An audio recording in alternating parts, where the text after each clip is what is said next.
prophetic preview number 3. Watch as it unfolds. David is the bully and Goliath is the hero. What do I mean? I mean, you will watch increasing hostility towards Israel. A Trump administration will come to Israel's aid. That isn't always a good thing.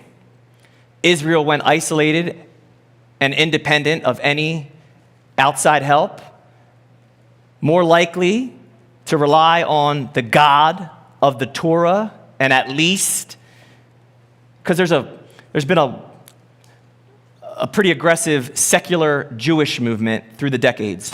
So to see Israel at least return to Torah and at least call out to the God of Abraham, Isaac, and Jacob, you better believe God is able to work within that more than he's able to work in progressive Jews. Zechariah 12:3 tells you where it's all going. You got a picture of that in the past couple years. And it shall happen in that day that I will make Jerusalem a very heavy stone for all peoples.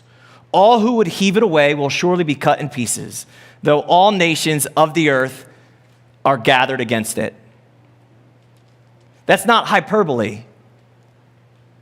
There's coming a day when America will no longer come to Israel's aid. You saw pictures of that in the past 4 years.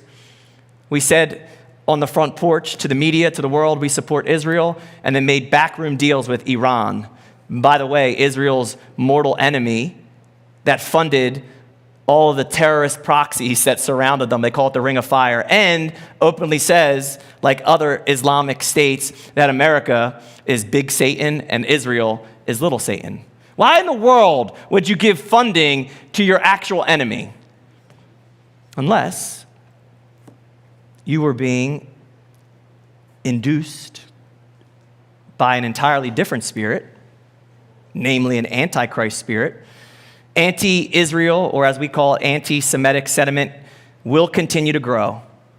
This only aligns with biblical prophecy about Jerusalem having a central role in the end time scenario. It baffles my mind how many pastors, I'll just say Christians to be more general, can read the prophecies in the book of Daniel and Jeremiah and see where it's all going through and through. And even Jesus's discourse in Matthew 24 and 25, leading to Revelation, knowing that Israel and Jerusalem are on center stage, and yet try to do theological gymnastics in what is called replacement theology in replacing Israel with the church. Goodness gracious, if God is going to renege on his promise and covenant with Israel, then who the heck do I think I am that he wouldn't renege his promise and covenant with me? No, God is going to finish what he started. By the way, hostages have been in terror tunnels for the past 470 plus days. The recent deal to release prisoners, Palestinian, and hostages from all nations was a terrible deal. Now, make no mistake, getting life back, always a blessing. But you got to understand how cunning the devil is. Evil is very, as I'll say it, evil geniuses. They've learned along the way, if they're able to get one Israeli hostage, they can negotiate and get hundreds of their terror friends released. Why? Because Israel prides life and Palestine prides death. That doesn't mean that every life in both sides is indispensable and doesn't matter. No, God wants to save some Palestinians. He wants to save some Israelis. He wants to save more so that at that throne room around him, he's going to have all walks and all talks. But when you know the Bible, you know exactly where all of this is headed. 3 female Israelis were released this week. How many prisoners that were in prison for committing crimes? Some murder, many terroristic activities. How many? 90. 90 prisoners. How many in total? by deal end, we're in phase 1. It won't get to phase 3, mark my words. Probably about 1,500 plus Palestinian prisoners. 50% of them will likely go right back and become terrorists. 94 hostages remain. Get this. But only about 50 of them are alive. What kind of nonsense is that? We still have 94 hostages. 50 of them are dead. The world's narrative will continue to portray Israel as the villain, ignoring God's covenant promises. This is spiritual blindness. It fosters greater hostility. Now, please hear my heart.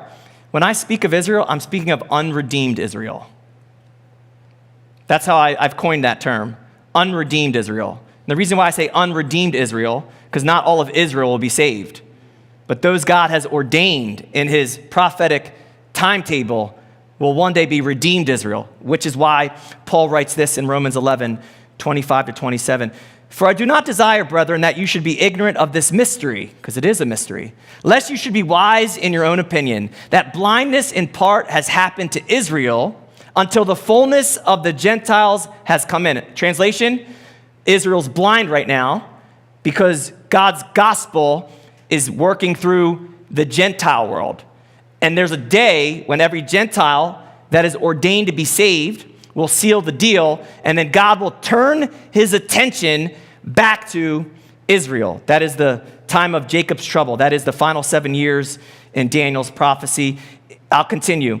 And so all Israel, ordained Israel, will be saved. As it is written, the deliverer will come out of Zion, for he will turn away ungodliness from Jacob, for this is my covenant with them when I take away their sins. What's the forearming? Christian, we are called to not blindly support anyone or anything.